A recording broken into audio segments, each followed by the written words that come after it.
Bismillahirrahmanirrahim. Chapter number 87 of Rook's ninth edition, Acquired Disorders of the Epidermal Keratinization, continuing from page number 14. Now we have the topic trichodysplasia spinalosa. अच्छा, this condition is a rare and disfiguring condition.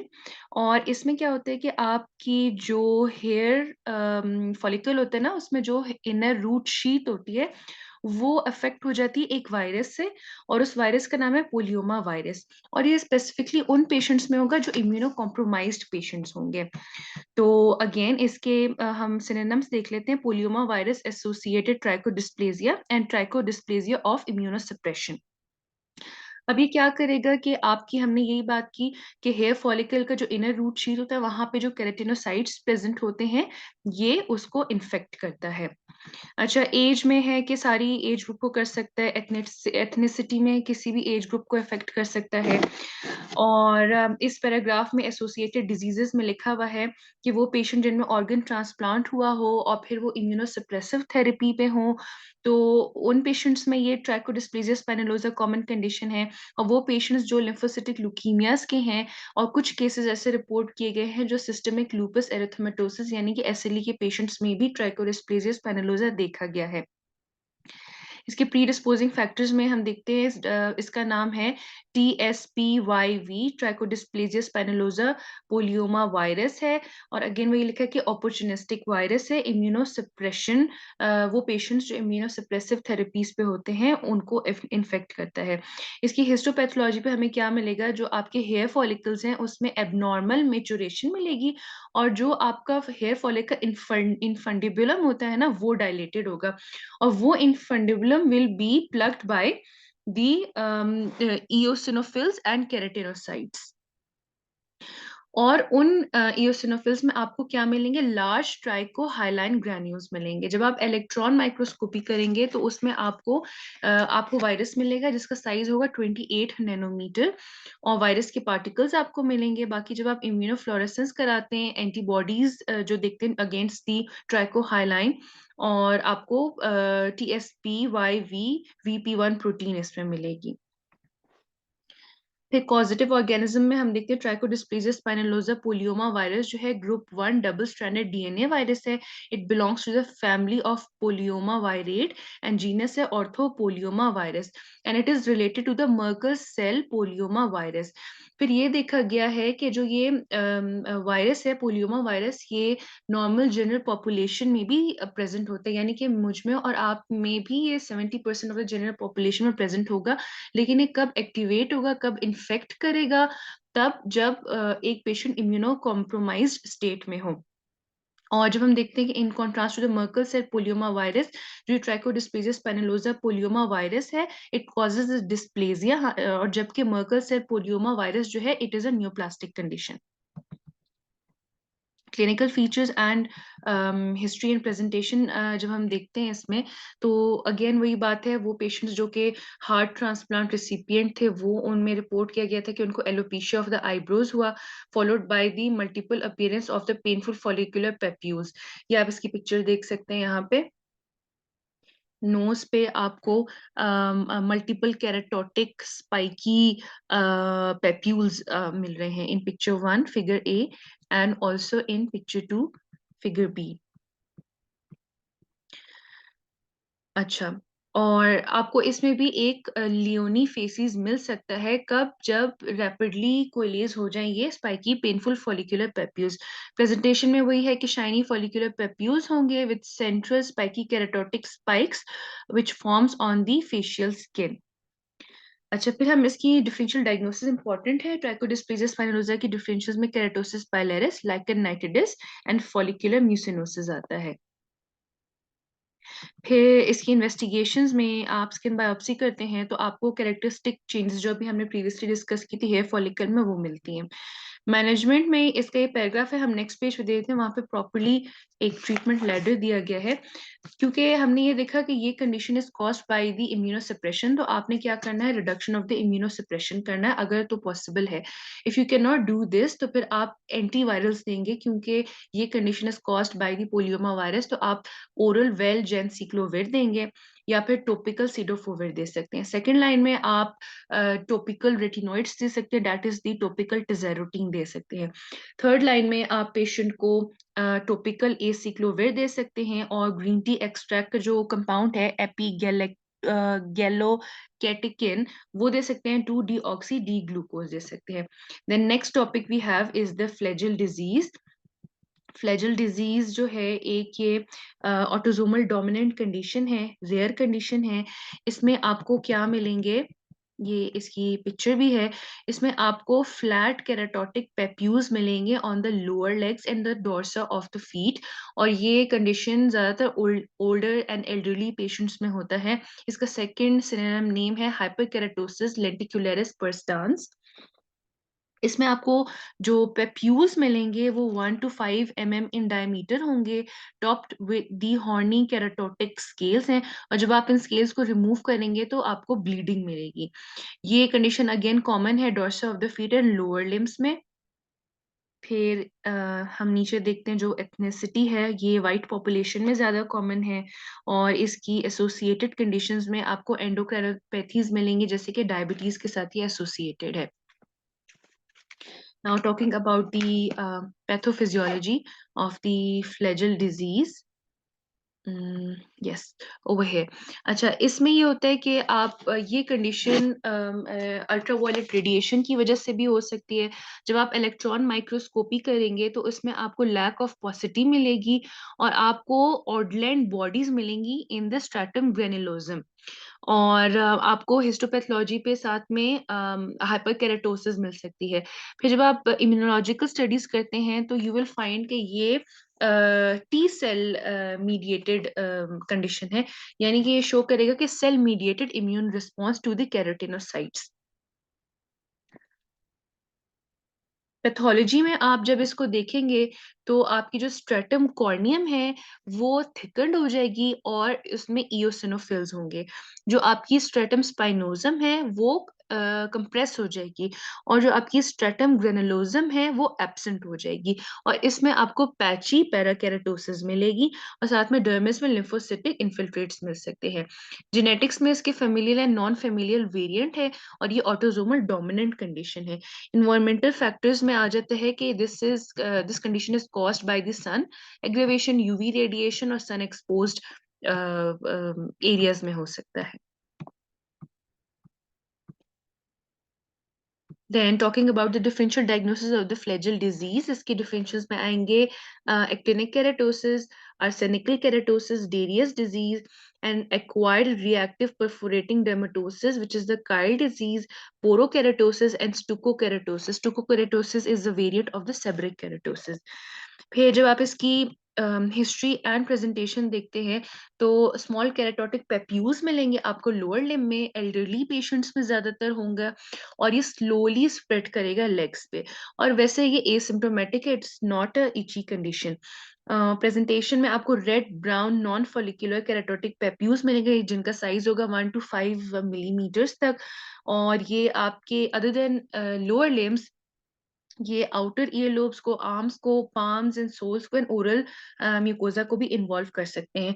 इसके ऊपर आपको थोड़ा superficial scaling भी मिलेगी, जब आप scaling remove करेंगे तो ब्लीडिंग पॉइंट्स रिवील होंगे। इसके डिफरेंशियल डायग्नोसिस हमने डिस्कस कर लिए, और इन्वेस्टिगेशन आप स्किन बायोप्सी करेंगे तो कुछ कैरेक्टरिस्टिक चेंजेस दिखेंगे। मैनेजमेंट में आपने क्या करना है कि जो ये फ्लैजल डिजीज है ये इज अ क्रोनिक कंडीशन, और ये प्रोलॉन्ग पीरियड ऑफ टाइम तक रहती है, तो इसलिए आपको ट्रीटमेंट भी थोड़ी प्रोलॉन्ग देनी है। इसकी फर्स्ट लाइन ऑफ ट्रीटमेंट में आपके पास है 5% फ्लोरोयूरेसिल, वो आपने सेवरल मंथ्स तक कंटिन्यू करना है। देन सेकेंड लाइन में we have systemic retinoids, and in third line we have topical vitamin D analogs and topical retinoids along with the keratolytics. Then third topic we have multiple minute digitate keratosis. अब ये condition भी elderly patients में होती है, और again ये है disorder of the epidermal keratinization का।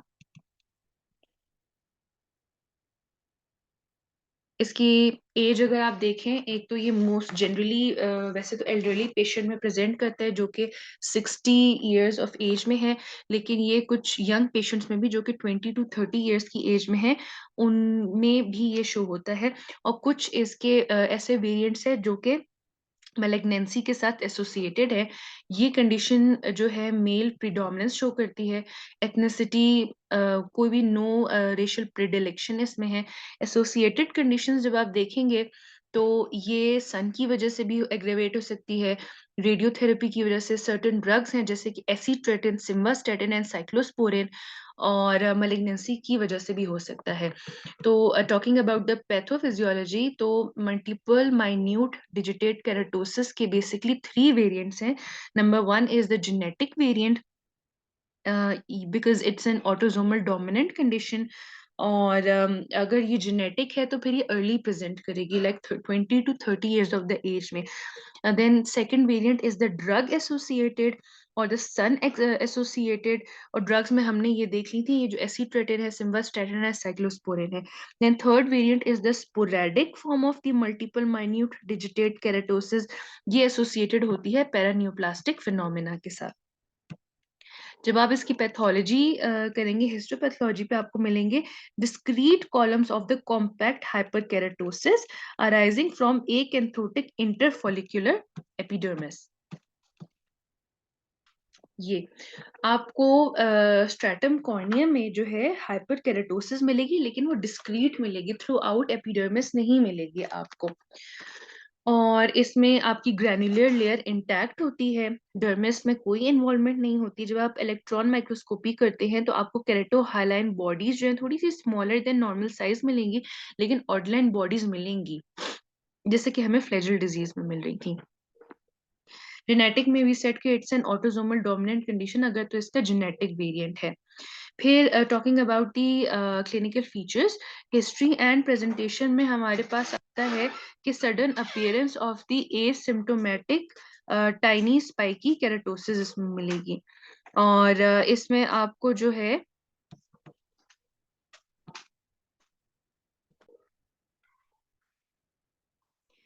इसकी प्रेजेंटेशन में it is located on the trunk and proximal limbs, और they may be hundreds in number. इसमें आपको टाइनी स्किन कलर्ड और फ्लैश कलर्ड स्पाइक्स मिलेंगे that will be 2 millimetres in length, and they are non follicular. इसकी differential diagnosis में आपको आप रख सकते हैं, this is a picture you can see of multiple minute digitate keratosis occurring on the trunk. इसकी differential diagnosis में we have lichen spinulosis, phrinoderma, filiform viral warts, trichodysplasia spinulosa and arsenical keratosis.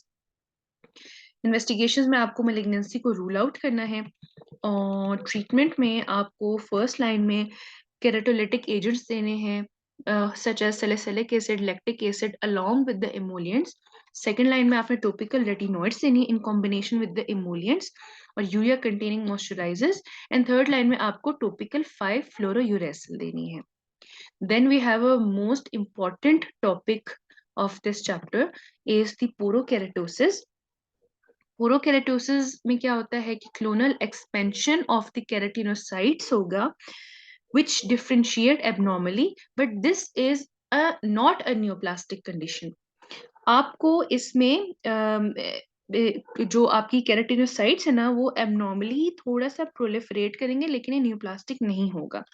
इसमें आपको मिलेंगे thin columns of the पैराकेराटोसिस मिलेगी, coronoid लेमुला जो कि hallmark है पोरोकेराटोसिस का, वो हम आगे डिस्कस करते हैं what is the coronoid लेमुला।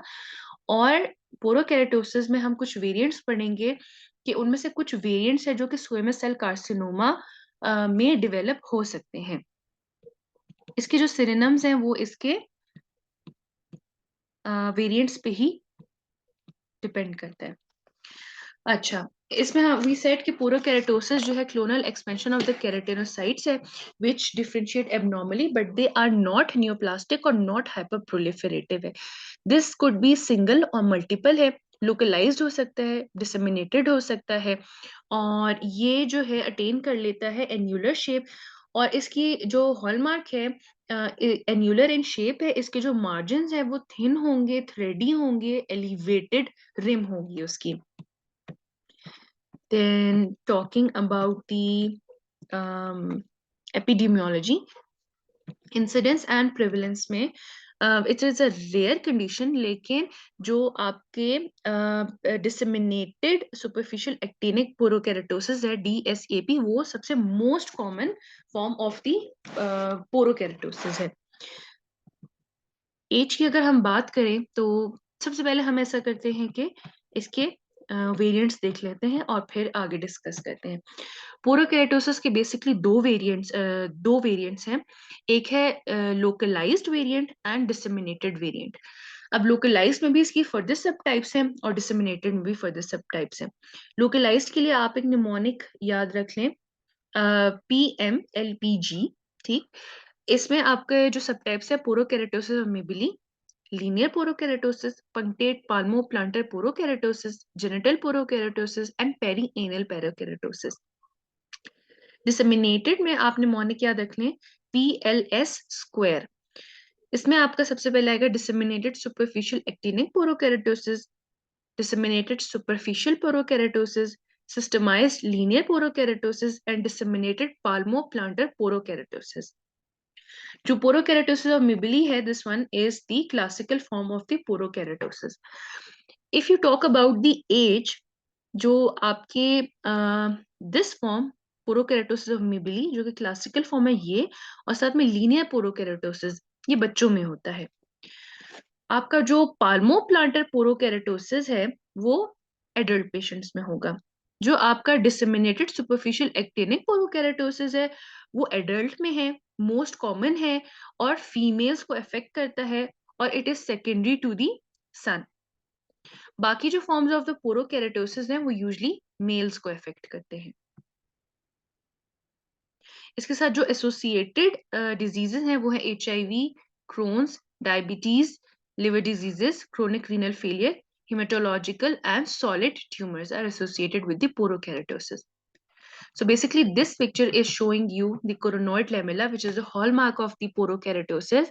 Coronoid lamella क्या होता है, ये जो आपकी stratum corneum है ये पहले सबसे पहले तो immaturely पैरा मतलब प्रोलिफरेट करती है, यानी कि पैराकेराटोसिस प्रोड्यूस करती है. फिर इसमें क्या होता है, इसमें एपोप्टोसिस हो जाती है. तो cornoid lamella is the immature apoptotic parakeratotic keratinocytes है जो कि इन्वेजिनेट करते हैं इनसाइड द एपिडर्मिस. इसकी जो पैथोफिजियोलॉजी है ओवर हियर, इसमें ये लिखा है कि इसमें आपको पोरोकेरेटोसिस में क्लोनल एक्सपेंशन मिलेगी. सेल्स जो है एबनॉर्मली डिफरेंशिएट करेंगे, लेकिन इसमें कोई न्यूप्लास्टिक चेंजेस नहीं है, कोई एटिपिया नहीं है, कोई हाइपर प्रोलिफरेशन नहीं है. जो आपका कोरोनॉइड लैमेला होगा जो कि हॉलमार्क है ऑफ द पोरोकेरेटोसिस, तो उसमें आपको पैराटोटिक केराटिनोसाइट्स मिलेंगे which results from the either faulty maturation और an acceleration of the epidermopoiesis. In it has also been shown that there is reduced keratinocyte loricrin and filaggrin expression होगी. फिर हम ये देखते हैं कि इसमें आपको further more abnormal DNA ploidy in the keratinocytes मिलेगी. जो आपको डिसेमिनेटेड सुपरफिशियल एक्टिनिक केराटोसिस है उसमें आपको म्यूटेशन जो मिलेगी वो होगा MVK जीन की होगी और SART3 जीन की होगी. तो इस बेसिकली इस टेबल में ये लिखा है कि जब भी आपको MVK म्यूटेशन मिल जाती है तो केराटिनोसाइट्स जो है वो abnormally immaturely hyper proliferation cause करते हैं. फर्दर क्या होता है कि फिर बाद में उसमें एपोप्टोसिस हो जाती है जो कि represented by the cornoid lamella. Predisposing factors में ये है कि ड्रग इंड्यूस्ड इम्यूनोसप्रेशन हो सकती है, वो पेशेंट जो ऑर्गन ट्रांसप्लांटेशन जिनमें हुई हो, और यूवी रेडिएशन, एक तो डिसेमिनेटेड सुपरफिशियल पैराकेराटोसिस पोरोकेराटोसिस में और पोरोकेराटोसिस ऑफ मेबेली में. नाउ अगेन इस पैराग्राफ में भी यही बात की कि what is cornoid lamella. It is a thin column of tightly packed parakeratotic keratinocytes within a keratin filled invagination of the epidermis through the stratum cornea. इसमें आपको stratum granulosum normal भी मिल सकती है और absent भी मिल सकती है. Lymphocytic infiltrate मिल सकता है आपको dermis में, और आपको amyloid deposit भी मिल सकते हैं. Center portion of the porokeratosis may show epidermal atrophy and areas of liquefaction degeneration. Genetics में it is an autosomal dominant condition. The linear porokeratosis follow the lines of Blaschko. Environmental factors भी हमने देख लिए. अब हम देखते हैं इसके clinical features, history and presentation. They may be single or multiple papules और plaques हो सकते हैं. Annular shape होगा, raised thin thready borders होंगे इसके, और asymptomatic है, pruritic भी हो सकता है. अब हम इसके फर्दर जो इसकी प्रेजेंटेशन है वो इसके जो सब टाइप्स एंड वेरिएंट्स है उसके अकॉर्डिंगली देख लेते हैं. जो हमने लोकलाइज्ड फॉर्म देखी थी उसमें सबसे पहले था porokeratosis of the Mibelli, which is a classical form of the porokeratosis. इसमें आपको इरेगुलर प्लाक्स मिलेंगे, वेल डिमार्केटेड बॉर्डर होंगे, एट्रोफिक होंगे, हाइपर और हाइपोपिगमेंटेड हो सकते हैं, हेयरलेस होंगे, एनहाइड्रोटिक होंगे, और पोरोकेरेटोसिस ऑफ मिबली जो है यूजुअली एक्सट्रीमिटीज को अफेक्ट करेगा. लीनियर पोरोकेरेटोसिस हमने ये कहा था कि जो लीनियर फॉर्म है वो बच्चों में ज्यादा होती है, यूनिलेटरल होगी, और हेड नेक एंड ट्रंक को इन्वॉल्व करेगा. It will follow the lines of Blaschko. और linear porokeratosis is the one that has the tendency of almost 6.9 to 30% to convert into the squamous cell carcinoma. जो top पे picture दी हुई है वो पोरोकेरेटोसिस of मिबिली की दी है. हमने इसमें देखा कि हाइपोपिगमेंटेड आपको बॉर्डर्स मिल रहे हैं कुछ, और साथ में ये हेयरलेस है और इसमें एट्रोफी भी हुई हुई है. फिर वी हैव पंक्टेट पाल्मोप्लांटर पोरोकेरेटोसिस. ये भी एक रेयर वेरिएंट है और एडल्ट के पाम्स एंड सोल्स को अफेक्ट करेगा. फिर एक आता है जेनिटल है, और इसमें देखा गया है कि जो स्क्रोटल पोरोकेरेटोसिस ज्यादा कॉमन है then the porokeratosis of penis, and vulval porokeratosis भी पेशेंट्स में देखा गया है. फिर पेरी एनल है, तो पेरी एनल का दूसरा नाम यहाँ पे मेंशन है पोरोकेरेटोसिस टाइकोट्रोपिया. ये पिक्चर जो शो की गई लीनियर पोरोकेरेटोसिस की शो की गई है. फिर ये वाला जो फिगर है इसमें जेनिटल पोरोकेरेटोसिस दिखाया जा रहा है. फिर हम देखते हैं disseminated form of the porokeratosis. तो सबसे पहले we have disseminated superficial actinic porokeratosis. We said कि this is the most common form of the porokeratosis, और मोस्ट कॉमन से मतलब ये है कि more than half of the patients of the porokeratosis will be of the disseminated superficial porokeratosis. इसमें आपको मिलेंगे flesh colored pink or reddish brown fine scaly macules within a thin and well defined raised borders that start to appear early in the life of the adult patients. और ये ज्यादातर lower limbs को और arms को affect करेंगे. Palms and souls इसमें affect नहीं होगी, और इसका साइज लेस देन सेंटीमीटर होगा, और ये वर्स हो जाएगी अपॉन द सन एक्सपोजर. फिर है डिसेमिनेटेड सुपरफिशियल पोरोकेरेटोसिस. ये सन एक्सपोज्ड और नॉन सन एक्सपोज दोनों एरियाज में हो सकती है. ओरल म्यूकोसा जेनिटल भी इन्वॉल्वमेंट होगी. और वो पेशेंट जो इम्यूनो डेफिशिएंट है, जिनमें ऑर्गन ट्रांसप्लांटेशन हुई है, HIV है, मलिग्नेंसी है, कोई इन्फेक्शन है, तो उनमें भी ये होगा, और ये चाइल्डहुड में प्रेजेंट करेगा. फिर आ जाएगा सिस्टमाइज्ड लिनियर पोरोकेरेटोसिस और डिसेमिनेटेड पाल्मोप्लांटर पोरोकेरेटोसिस. ये जो दोनों है these are the disseminated version of the जो हमने प्रीवियसली लोकलाइज्ड वेरिएंट्स देखे थे क्लीनियर और पाल्मोप्लांटर के. इसके साथ जो इसकी क्लिनिकल वेरिएंट है CDAG S syndrome है. It is an autosomal recessive condition. C stands for craniostenosis. D stands for delayed closure of the frontalis. Cranial defects or deafness. A से anal anomalies. G से genitourinary abnormalities. And S से skin eruptions जो कि porokeratosis है. इसकी differential diagnosis हम देखें तो अगर if you have a patient of the porokeratosis of Mibelli and disseminated palmoplantar porokeratosis, तो उसकी डिफरेंशियल आएगी psoriasis. If you have a patient of the DSAP, तो वो एक्टेनिक केराटोसिस एंड स्टूकोकेराटोसिस इसकी डिफरेंशियल आएगी। लीनियर पोरोकेराटोसिस की जो डिफरेंशियल है वो linear verrucous epidermal naevus, lichen striatus and incontinentia pigmenti. Palmoplantar porokeratosis की डिफरेंशियल है viral warts. Complication and comorbidities में स्क्वेमस सेल कार्सिनोमा हो सकता है और वो एसोसिएटेड होता है लीनियर पोरोकेराटोसिस के साथ। डिजीज कोर्स एंड प्रोग्नोसिस में जो है इसके जितने भी वेरिएंट्स है वो सारे क्रोनिक है और ये स्पॉन्टेनियसली कभी भी रिजॉल्व नहीं होते हैं। इन्वेस्टिगेशंस में आपको हीमेटोलॉजिकल मैलिग्नेंसीज और आपको HIV को रूल आउट करना है। इसकी जो मैनेजमेंट है, you can go for the cryotherapy, 5-fluorouracil, imiquimod, curettage and cautery, photodynamic therapy, CO2 laser, topical diclofenac, topical vitamin D analog, and calcipotriol. Second line में you can go for the oral retinoids, that is the isotretinoin and acitretin. Then we have transient acantholytic dermatosis, which is also known as the Grover's disease. Grover's disease जो है common condition है, it will be called as the itchy trunk. तो ये trunk को ज्यादा effect करेगा। It is a very pruritic condition और asymptomatic भी हो सकता है।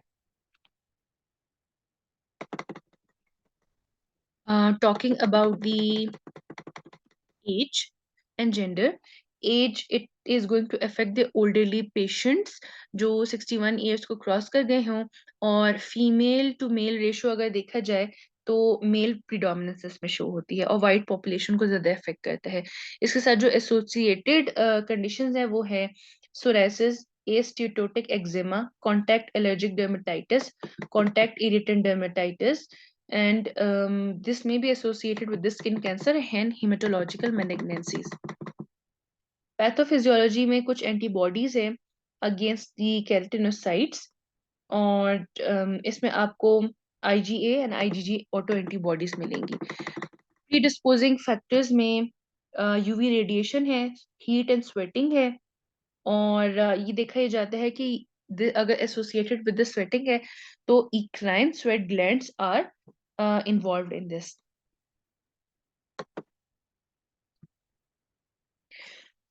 पैथोलॉजी में अगर आप देखेंगे तो आपको फोकाई ऑफ द एकेंथोलिसिस मिलेंगे विद डिस्केराटोसिस, इंट्राएपिडर्मल क्लेफ्टिंग मिलेगी। इसके जो हिस्टोलॉजिकल वेरिएंट्स एंड पैटर्न्स हैं उसमें पेम्फिगस वल्गेरिस लाइक है, डेरियस लाइक, स्पंजियोटिक, पेम्फिगस फोइलेशियस लाइक, हेले हेले लाइक। ये नेक्स्ट पेज के टेबल में दिखाया गया है। इसकी जो हिस्टोपैथोलॉजी है उसमें आपको मिलेंगे इंट्रा एपिडर्मल, यानी कि जो आपका एपिडर्मिस है, एपिडर्मिस के अंदर आपको क्लेफ्ट्स मिलेंगे। ये थोड़ी और जूम्ड इन पिक्चर है, उस क्लेफ्ट्स के अंदर आपको कोराउंड्स मिलेंगे, एक एंथोलिटिक सेल्स है। Within the dermis, there is usually sparse lymphohistiocytic perivascular infiltrate, like an urchin with basal vacuolization. eosinophils और neutrophils भी हो सकते हैं। This condition is more common in winter and it may be exacerbated by the UV exposure and sweating. Clinical history, features and presentation में हम देखेंगे कि it sudden onset होता है, इशी पेप्यूल्स होंगे, ट्रंक में है। Normal presentation is of a papulovesicular erythematous eruption on the trunk of a middle-aged or elderly white male that quickly crust and develop keratotic erosions. अच्छा, इसमें आपको मल्टीपल एक्सकोरिएशंस भी मिल सकती हैं और कुछ पेशेंट्स में प्लूराइटिस नहीं भी हो सकता। प्रॉक्सिमल लिम्स को भी अफेक्ट करेगा और हम देखें ट्रांजिट है तो 2 to 4 वीक्स के अंदर ये खुद रिजॉल्व हो जाएगा। लेकिन अगर तो ये क्रोनिक और परसिस्टेंट है फॉर मेनी इयर्स तो फिर आप इसको परसिस्टेंट एंड रिकरेंट एकेंथोलिटिक डर्मेटोसिस कहेंगे। इसकी डिफरेंशियल्स में आएगा folliculitis, papular urticaria, scabies, herpes zoster, acantholytic variant of the Dowling-Dego's disease, which is the gali-gali disease, और उसके अलावा हाँ इसमें यही दिया हुआ है। ये टेबल में इसके हिस्टोलॉजिकल वेरिएंट्स हैं। जुडेरिया लाइक है सुप्राबेसल acantholysis मिलिए with scattered disc keratosis and apoptotic cells, corons and grains. Hele hele like में acantholysis throughout this stratum spinosum with more hyperplastic epidermis and no significant disc keratosis. Pemphigus vulgaris like में suprabasal acantholysis often with large number of eosinophils present. Spongiotic है तो आपको epidermis में edema मिलेगा. Pemphigus foliaceus है तो superficial clefting in the superficial epidermis मिलेगी. Disease course and prognosis में जो है ये resolve spontaneously after few weeks. हमने मेंशन किया 2 to 4 वीक्स है. और इन्वेस्टिगेशंस में आपको हीमेटोलॉजिकल मैलिग्नेंसीज को रूल आउट करना है. और ट्रीटमेंट और मैनेजमेंट में अगर आप आते हैं तो आपने एडवाइस करना है to avoid the sunlight, exercise and all this condition which causes the sweating. First line of therapy में आप potent topical corticosteroid, topical vitamin D, analogues calcineurin and systemic antihistamine दे सकते हैं. सेकंड लाइन में systemic corticosteroids, systemic retinoids, phototherapy and methotrexate. Third line में etanercept and photodynamic therapy. Next we have keratosis exfoliativa. It is a very common disease of the young adults. इसमें आपको superficial skin peeling मिलेगी palms में, और it starts as the air-filled blisters leading to the circinate or irregular annular pattern of the scaling. और ये hyperhidrosis के साथ associated है.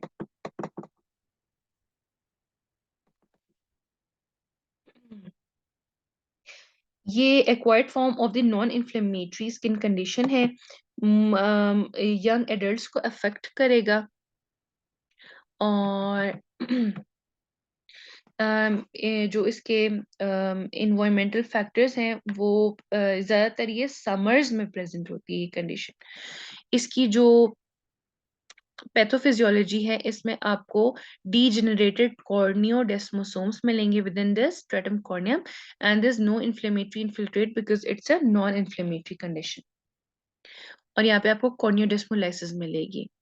इसका मेन पैथोलॉजिकल फीचर है. प्रेजेंटेशन में keratolysis exfoliativa presents initially as a small superficial blister like air-filled pockets on the palms and palmar aspect of the fingers. और पैरों को भी अफेक्ट कर सकता है. इसमें आपको जो पॉकेट जो रूफ है पॉकेट्स की वो रप्चर हो जाएगी centrally and as they expand centrifugally leaving a ragged rim of residual scale surrounding an irregular superficial dry erosion.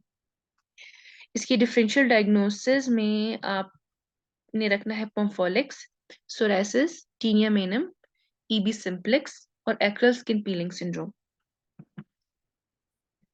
Management में इसकी इम्पोर्टेंट ये है कि this is the picture of the keratolysis exfoliativa. हम मैनेजमेंट की बात करें थे तो मैनेजमेंट वैसे तो ये सेल्फ लिमिटिंग डिजीज है, ट्रीटमेंट जरूरी नहीं है, लेकिन आपने पेशेंट को एडवाइस करना है कि वो अवॉइड करे contact with the detergents and other irritants. First line में आप पेशेंट को जस्ट प्रिस्क्राइब करेंगे emollients and the moisturiser those containing the urea and the salicylic acid. और टॉपिकल स्टेरॉइड्स आपने बिल्कुल अवॉइड करने हैं पेशेंट में, उससे ये होगा कि फर्दर ड्राई हो जाएगी skin. Then second last topic is the xerosis cutis asteatosis. Xerosis cutis means the dry skin and asteatosis means the lacking of the fat. अच्छा, इसमें जब आप स्किन को टच करेंगे it will feel dry and rough to touch. और इसमें कुछ आपके एंडोजेनस एंड एक्सोजेनस फैक्टर्स होते हैं, स्पेशली जैसे एजिंग है और जिसमें ह्यूमिडिटी कम हो जाती है. इसको हम, इसका जो सेकंड नेम है इसको विंटर ईच भी कहते हैं. और अगर तो ये एक्जिमा में कन्वर्ट होते तो हम इसको कहेंगे एक्जिमा क्रेकोइल और एस्टेटोटिक एक्जिमा. इसके जो टॉप पे सिनोनिम्स मेंशन किए गए हैं those are the xeroderma, winter itch and the dry skin. इसमें ये होगा कि आपकी जो स्किन बैरियर है वो इम्पेयर हो जाएगा फंक्शन उसका, और there will be increased transepidermal water loss which will lead to the dry skin. ये almost 7 decade of life in old patients को अफेक्ट करता है, और इसमें स्लाइटली मेल प्रीडोमिनेंस है. एसोसिएटेड डिजीजेस जो है इसके साथ वो marasmus, malnutrition, diabetes, renal failure, renal dialysis है. और पहले ये कहा जाता था कि it is due to the reduce sebum production with the age. There is in pathophysiology there is deficiency of stratum corneum lipids as well as premature expression of involucrin and persistence of the cornea desmosomes. जो predisposing factors हैं ये more common in the winter where there is low humidity and there is central heating. और वो patients जो कि detergents and irritants extra use करते हैं. This is a picture showing xerosis cutis. और एक और इसका जो aggravating factor है that is the lack of the estrogen in the post-menopausal woman.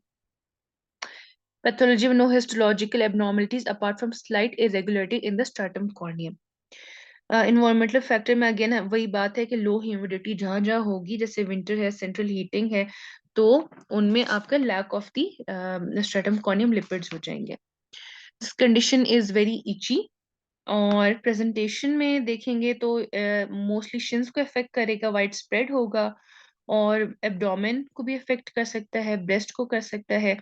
Skin will look dull, dry, covered with the fine scale which sheds readily. इसके जो clinical variants हैं, asteatotic eczema which is the eczema craquele. और जब xerosis cutis may progress to eczematous inflammation in which fissures and skin surface become red, inflamed and itchy. फिर इसकी differential diagnosis में atopic eczema है और इक्थायोसिस है.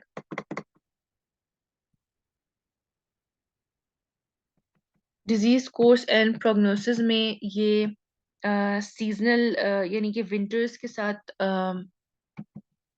Associated है. फिर इसकी जो मैनेजमेंट है उसमें आपने क्या करना है कि ड्राइनेस को कम करना है और ह्यूमिडिटी को इंक्रीज करना है. और जब भी whenever you open a heater तो उसके आगे if you put water तो that will increase the humidity. Avoid the irritants. First line में emollients and moisturizers हैं, और सेकंड लाइन में आपके पास एंटी इन्फ्लेमेटरी है एंड माइल्ड कॉर्टिकोस्टेरॉइड्स है.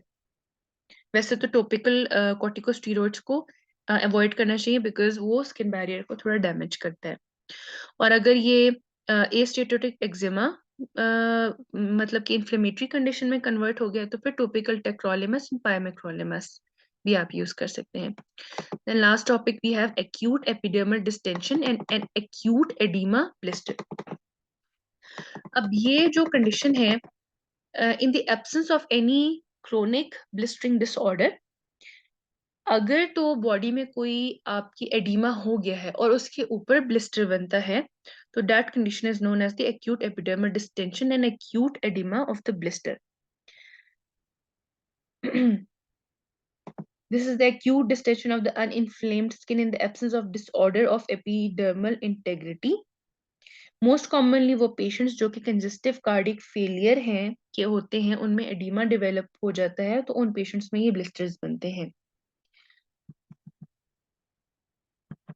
इसकी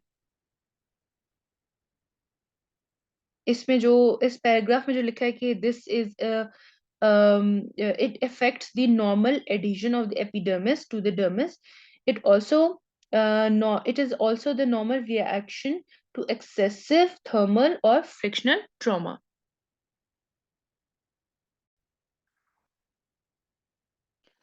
अच्छा, इसमें जो बुला बनेंगे वो हो सकता है कि नॉर्मल स्किन पे भी बने, लेकिन इसमें एडिमा बहुत जल्दी और रैपिडली बनता है, तो जहां जहां एडिमा होगा फिर ब्लिस्टर बनेगा.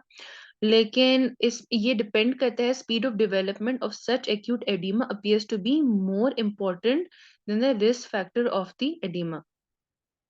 अच्छा, ये वही बात हुई है कि एल्डरली पेशेंट्स को ज्यादा इफेक्ट करेगा, वही जो कंजेस्टिव कार्डिक फेलियर के हैं. पैथोफिजियोलॉजी में आपको fluid accumulate more superficially in the dermis than following the lymphoedema और द क्रोनिक स्टेसिस. पैथोफिजियोलॉजी जब आप बायोप्सी करेंगे तो आपको स्पंजियोसिस मिलेगी, यानी कि एपिडर्मिस में एडिमा मिलेगा. हिस्ट्री में acute onset of the oedema without the itching है. और जो प्रेजेंटेशन है, टेंस यूनिलोक्यूलर नॉन प्रोडाइटिक बुला appearing in areas of acute edema.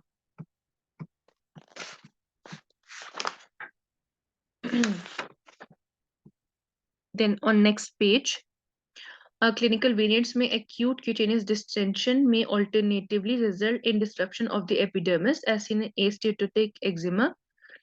और हाँ, ये जो इसके डिफरेंशियल डायग्नोसिस है ना, इसमें आप ऑटो इम्यून बुलस डिजीज रख सकते हैं, जैसे कि बुलस पेम्फिगॉइड है और डायबिटिक बुल्ला।